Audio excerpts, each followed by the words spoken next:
सुखदेव जी महाराज ने कहा, अंतिम समय जिसका नजदीक आया हो ऐसे व्यक्ति को हो सके तो अपने घर से बाहर कहीं तीर्थ में चले जाना चाहिए। अब तीर्थों में भी भीड़ बढ़ गई है, क्या करोगे जगन्नाथपुरी जाके, है ना। और दूसरा, भगवान यदि केंदुजरगढ़ में नहीं है तो जगन्नाथपुरी में क्या है? भगवान है तो इधर भी है, नहीं है तो कहीं नहीं है। इसलिए जिसको घर में भगवान नहीं दिखता उसको मानना ही मत कि उसको मंदिर में भगवान दिखता होगा। हाँ जी। तो तीर्थों में जाना बहुत अच्छा, जरूर जाना चाहिए। वो भूमि के विशेष पार्ट्स हैं जहां पर बहुत वाइब्रेशंस हैं, और इसीलिए हमने वहां भगवत विग्रहों की स्थापना करी, और वहां बड़े बड़े संत जाते हैं और सबके चरण वहां पड़े हों, सबकी वाणी का प्रसाद वहां से बहा हो।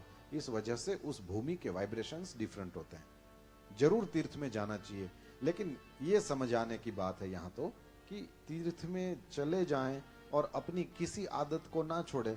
तो तीर्थ से तो कुछ अच्छा नहीं लिया, अपने मन में जो कचरा था वो तीर्थ में डाला। अच्छा है कि तीर्थ में ऐसे लोग ना जाएं। और दूसरा, तीर्थ में जाकर के जो करना है वो अपने घर में बैठ के करो तो तुम तीर्थ में ही हो।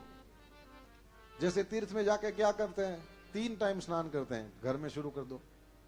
तीर्थ में जाके क्या करते हैं, बोले जो मिले खा लेते हैं, नहीं मिले तो रहने देते हैं। ठीक है, घर में यही करना शुरू करो। रसोई से बहू की आवाज आए, माँ जी भोजन तैयार है, तो चले जाना। और आवाज किसी दिन नहीं भी आए तो कोई बात नहीं, तीर्थ में तो ऐसे ही रहते हैं, नहीं आए नहीं आए, इसमें क्या है। तीर्थ में ज्यादा से ज्यादा भगवान का नाम लेते हैं, व्रत करते हैं, तीर्थ में ज्यादा से ज्यादा नियमों का पालन करते हैं। बस यही करना घर में, आप तीर्थ में ही हो। तीर्थ में जाके न्या अथाणा गोतवा न करता, ही बैठा बैठा नाम जप पुहारू नहीं।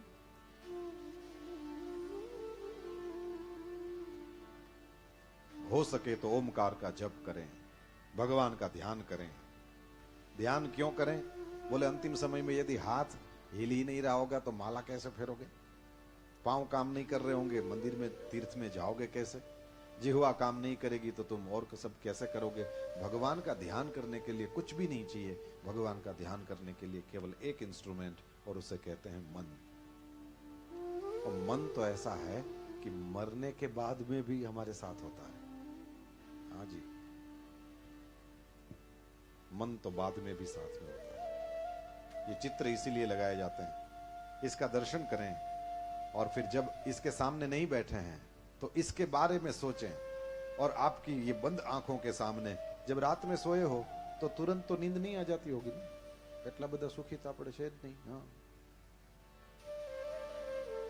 उस समय क्या करें? उस समय आज कथा में क्या आया था? ऐसी कौन चीज थी जो मेरे काम की थी?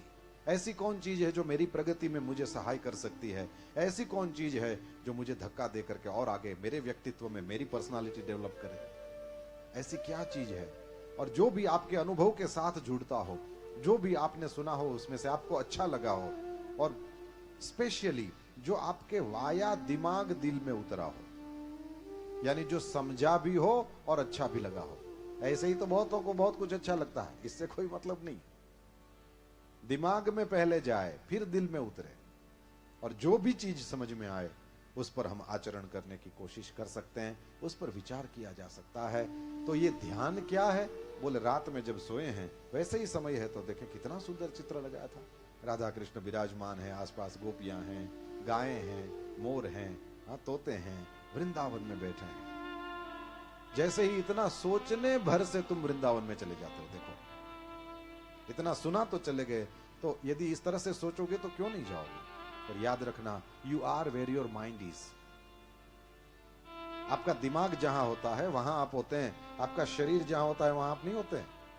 इसलिए जब पूजा करते हैं तो भगवान महादेव, मैंने देखा घर में शिव जी विराजते हैं, अलग टाइप के शिव जी हैं, सुंदर दर्शन, ये सब जगह देखने को नहीं मिलते, अलग हैं। तो जब इनकी पूजा करो तो चरण में फूल रखते समय सोचो ना कि अपने तो डायरेक्ट कैलाश में ही शिव जी के पास पहुंच गए हैं, और मन से उनके चरण में बिली पत्र रख रहे हैं या फूल रख रहे हैं। कौन रोकता है? मन से तो कहीं भी चले जाओ।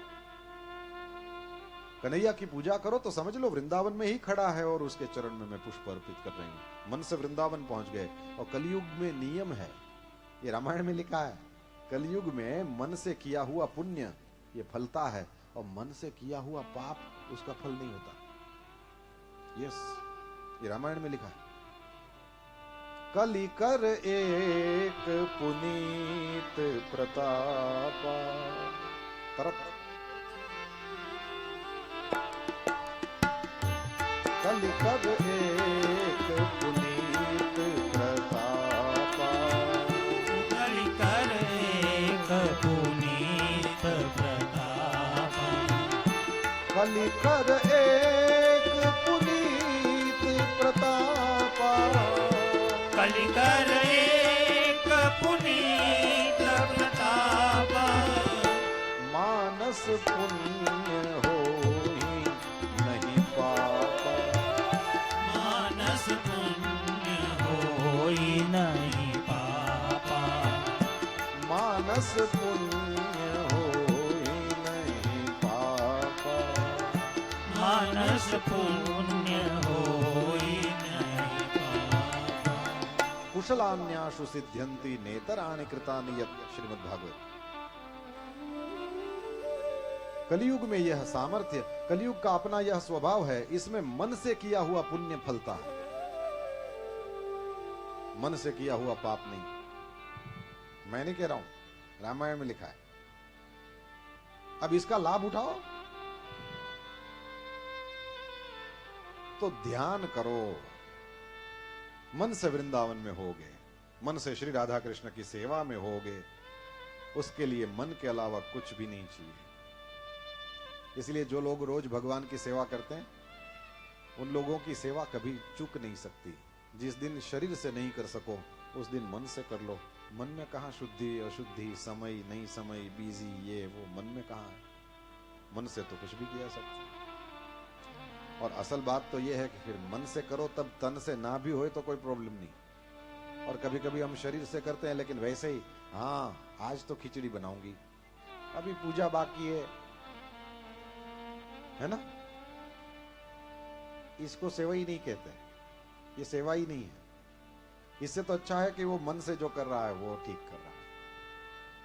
भगवान का ध्यान करें, ध्यान में मन के अलावा और कुछ भी नहीं चाहिए। ध्यान करें परमात्मा के विशाल विग्रह का। दो प्रकार का ध्यान बताया, स्थूल ध्यान, सूक्ष्म ध्यान। स्थूल ध्यान में विश्व में विष्णु को देखना, सूक्ष्म ध्यान में विष्णु में विश्व को देखना। इस प्रकार से जो कोई व्यक्ति भी ध्यान करेगा, उसकी सद्यो मुक्ति या क्रम मुक्ति की प्राप्ति होगी। जब मुक्त हो जाएगा तो फिर तो क्या चाहिए।